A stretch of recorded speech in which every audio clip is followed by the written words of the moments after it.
Hey guys, welcome back. So I do recall mentioning that we're not done with Dark Knight's Metal, and we're really not. Because as we drift into the new age of heroes, there are a number of things that are crossing over directly from the Dark Knight's Metal event. And some are more obvious than others, so I want to talk about a few of those and also get into the origin of the Terrifics. So if you're new to the channel, be sure to subscribe so you can catch the spills every week. And don't forget to hit that bell up top so we can squad up in the comments for the first hour. Alright, so first and foremost, one of the things I really like about the new age of heroes, or at least the way that DC's introducing it, because a few things gotta get flushed out before I really decide whether I like it or not. But I gotta say that I trust these people. And that reaches beyond your main writers like Scott Snyder who put Metal together, but even the number of writers that he trusts to go after him and do the specific dialogue throughout the issues. You know, people like your Dan Abnett's, your Frank Thierry's. Man, they're writers, they're illustrators, they're delivering like the dream team in the 90s. Like the things we're talking about now, we are witnessing in these comics, they will be talked about for decades. And I'm pretty sure there's some little kid reading these comics, probably watching this video, and 10 years from now, 15 years from now, that same little kid who's been reading all these comics is going to be the cornerstone into turning all of this into a cinematic shared universe. And possibly even better than the MCU. But starting with the Terrifics, because I like how their origin really stems from within Dark Knight's Metal. And it's pretty crazy when you think about it, because after the Dark Multiverse had opened up, and you had heroes disappearing left and right, either by way of Dr. Fate, or even by way of Mr. Terrific, with the absence of Mr. Terrific, this gave Simon Stagg the opportunity to seize Mr. Terrific's company. And Simon Stagg, who's CEO of Stagg Enterprises, his company mainly focuses on either technology development, genetics, really just all kinds of weird science. And Stagg doesn't really care about how he gets something done. It's more so the end result of what he's pursuing that he's more concerned with. And that's a very dangerous combination. But he's very well known for walking this path and not really caring about the well-being of others, with the exception of his daughter Sapphire. Because when his daughter Sapphire fell in love with Rex Mason, who previously worked for Simon Stagg, Stagg would constantly send him on these suicide missions just because he didn't want him to be with his daughter. And it was also on a mission where Stagg hired Mason to retrieve the Orb of Ra, to where after Mason had found it, Stagg's assistant Java just took it from him, leaving him to die in a blast of an ancient meteor, and that's where Mason became Metamorpho. And there's been quite a bit going on between these two since then, between Stagg killing Metamorpho with the orb and the Outsiders bringing Metamorpho back. But even with all that, they've found a common ground with Sapphire, because Stagg understands, and mainly from circumstances with Sapphire being kidnapped and Metamorpho finding a means of a way to get her back in one piece, Stagg eventually puts everything to the side because he knows Metamorpho can protect her. And for Metamorpho, it's more so him giving Stagg a pass because he's his wife's dad, but I'm pretty sure somebody watching this has a much worse father-in-law. Who knows? But that's the more recent connection with Stagg Enterprises during Dark Knight's Metal. But during Metal and a majority of the tie-ins, as the reader, we spent more time following along with Mr. Terrific, whether he was figuring out a plan with Dr. Fate, or saving the Teen Titans and the Suicide Squad, and also deciphering all the information that Plastic Man was giving him while he was still in egg form. To say the least, he's been a little busy for a while now. And because of that, his company suffered, and Stagg used the end of the world as an opportunity to take Mr. Terrific, aka Michael Holt, to take his company. And even though it sounds silly at first, it wasn't an acquisition that was done for financial gain, but rather Simon Stagg wanted Mr. Terrific's research so he could figure out how to tap into the Dark Multiverse, because that's a great idea. Because after everything that's come out of there, what we want to do now is just open it back. Like, open it the first time just wasn't enough, like let's do it again. But what's crazy is he opens the door and he doesn't know how to close it back. But when he opened it initially, Stagg told Metamorpho to go in there and check it out, because they supposed to be cool now, right? Like supposedly they were at terms because of Sapphire. But when he opens this dark portal, he just tells Metamorpho, hey, stick your head in there. What's the worst that could happen?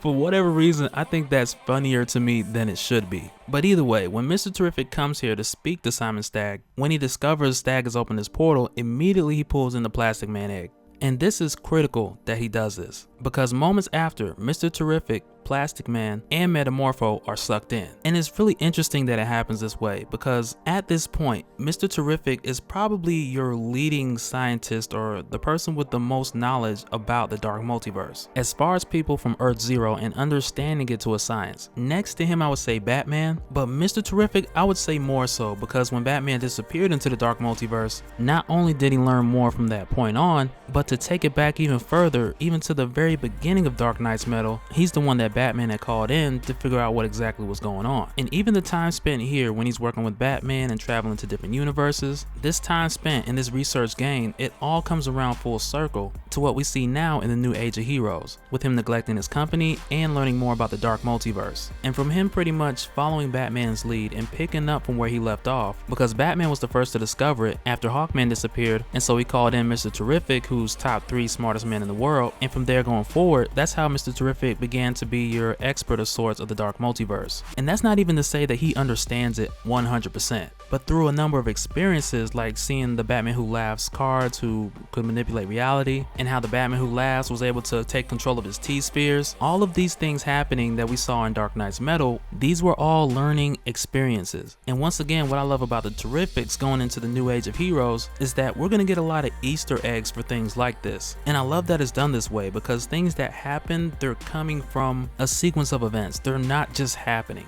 but these sequence of events are also building new opportunities and introducing new avenues that aren't just completely alien. And so when Mr. Terrific, Metamorpho, and Plastic Man get pulled into the dark multiverse, this is why I said it was important that Plastic Man be there. Because as soon as they get pulled in, Mr. Terrific tells Plastic Man that he needs to shield them immediately. And I'm not gonna lie, like if I was there, like this would have freaked me out more than anything, like even more than getting pulled into the dark multiverse. Because Plastic Man grabs the both of them and just throws them in his mouth. And I'm not gonna front, I would have been under the pretense that I was getting eaten alive. But when he does this, it does shield them and protect them from the dark energy. And I'll leave a link either in the description or have the card pop up, because I did another video explaining how Plastic Man's able to do this. And instead of getting too repetitive, I'll just leave the link there so you can check that out. But while they're here, we discover what Plastic Man remembers leading up to the early stages of Metal. Because initially, before Batman had pulled in Mr. Terrific, he had went to Plastic Man for help first. And this was really before there was any understanding on nth metal or the effects it would take on Plastic Man. But at this point in time, Plastic Man was helping Batman by being a probe, because his body was super conductive to the energies of the dark multiverse. But this nearly drove him crazy, and it's why he initially went into egg form in order to remain stable and not tear everything apart. And that was really the main reason why we didn't see Plastic Man through a majority of Metal. But during this time that they've been sucked into the dark multiverse, Mr. Terrific explains to Plastic Man that his initial exposure is what put him in that egg form in the first place. And because of this recent encounter with Stag, it seems to have reversed the effects, but they're not sure for how long, at least not yet. But at this point in Metal, Mr. Terrific receives a distress signal, which is odd because at this point there should be no life in the dark multiverse. But what's also crazy is that the signal is coming from what appears to be a nearby planet. So he has Plastic Man take them down so they can check it out and see where this signal is coming from. And it's a smooth landing, he just regurgitates everybody on the surface. But while they're here on this planet that, keep in mind, it shouldn't be here. But while they're here, they run into a girl named Linya who has been trapped here for nearly all her life. And in the dark multiverse, because time works differently, it's hard to say exactly how long that was, because she'll even admit over the course of time that she's been here, she doesn't know how many days or years have passed. All she knows is that she's grown up over that long course of time. And so the way that she explains that she was stranded here is when her and her parents got caught in a space storm, they attempted to eject her out of harm's way, but instead her pod fell into a rift in space. And ever since that event, she's been stuck there. But what's crazy is she's not the person who let off the distress signal, but she joins them while following the T-spheres to its source, because what else is she gonna do? Like, she's been there forever doing nothing. This is definitely the most excitement she's seen in decades. But when they find the source, they see that it's a message left from Tom Strong, and nobody really knows who this is at this point. And from the information that they get from the message, it appears that he's also dead as of this point. And so before everyone leaves, Mr. Terrific, he gets Metamorpho and Plastic Man to help him remove the antenna so he can, when they get back, he can trace back where the signal came from.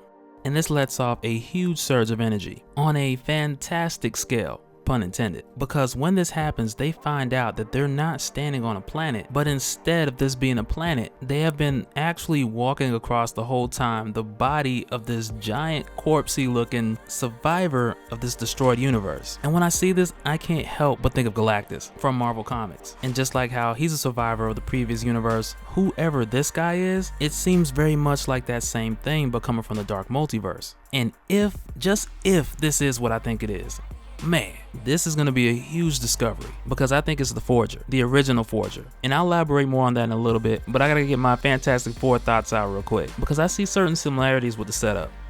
And even though I feel like the Terrifics are different than the Fantastic Four, I can't help but see the similarities and possibly influences. Because Lenya, who they found here, she's intangible, and she's been stuck that way since she appeared in this place. And I believe she's been that way before, but she just can't revert back since her ship crash landed. And then you have Mr. Terrific, who's really a lot like your Mr. Fantastic, but instead of the negative zone, he's more so exploring the dark multiverse. And then you got Plastic Man, who came before Mr. Fantastic, but he still gives you that same type of vibe in this group of four. And then Metamorpho is pretty obvious, he kind of gives you the Thing vibe in this whole group. But one-to-one comparison, like character to character, they're strikingly different. And with these specific characters in Dark Knight's Metal, their abilities going into the dark multiverse, it just works. Because Metamorpho was able to change his composition in order to remain stable. Mr. Terrific used his T-spheres to create a force field around him to keep him stable. Plastic Man was brought out of his egg form by being re-exposed to the dark energy. And Lenya has been stuck in an intangible state, which is possibly what was protecting her the whole time. And so when they fight out this Galactus type dude, that's just what I call him because he really ain't got a name at this point, but when they fight him off just enough to rush back through the open portal, Mr. Terrific and Simon Stagg rush to try to get it closed back. But dude's hand is reaching through the portal while they're doing this, and his hand is huge, and the pressure is on, but they get it closed in time. Just in time to chop off his fingertips, which are just sitting around the lab and are like the size of Kia Souls. You know what I'm talking about, them little truck car things? Yeah, they are that big. But they are back and the door shut. But when Lenya tried to turn solid, as soon as she touched the ground, there was like an unstable explosive reaction. And not just that, but everything she touched would explode. And Mr. Terrific told her to go back to her phantom form, and once she did that, she was stable again. But another thing that's interesting is when Mr. Terrific starts to leave, because he tells her to stay in that form till he can figure out how to reverse it or if it can be reversed. But when he starts to leave, the entire group goes unstable. Everybody. And that's when we find out that the Terrifics are stuck together. And if I'm not mistaken, this event was triggered when they woke up that giant, because that unstable energy signature that comes about anytime they get too far from one another looks a lot like the energy that engulfed them when they pulled the antenna out of that giant. And this possible dark multiverse cosmic energy, like we don't know exactly what it is, but this energy that came from this mysterious giant who's possibly an elder of the dark multiverse, or depending on the time frame where Terrific's issue number 1 and 2 correspond with Metal issue number 6, this person that they found could be the original Forger, the one that Barbatos supposedly killed. And that's more so who I'm hoping it is, because when it's all said and done, whether this is him or not, I don't believe he's dead, but rather he's just been dormant all this time. But as usual, that's just my thoughts, my personal hopes and wishes, brought to you live and direct from the realm of speculation. But that'll do it for this one, guys. Let me know your thoughts down in the comments. I'm quite curious to know what you guys think about the Terrifics and who this is that they found floating in the dark multiverse. And with the exception of Lenya, this huge guy is the only thing that survived its destruction. But that's it for this one, guys. I got links up on more Metal videos, and we'll do it on the next one. Alright, later.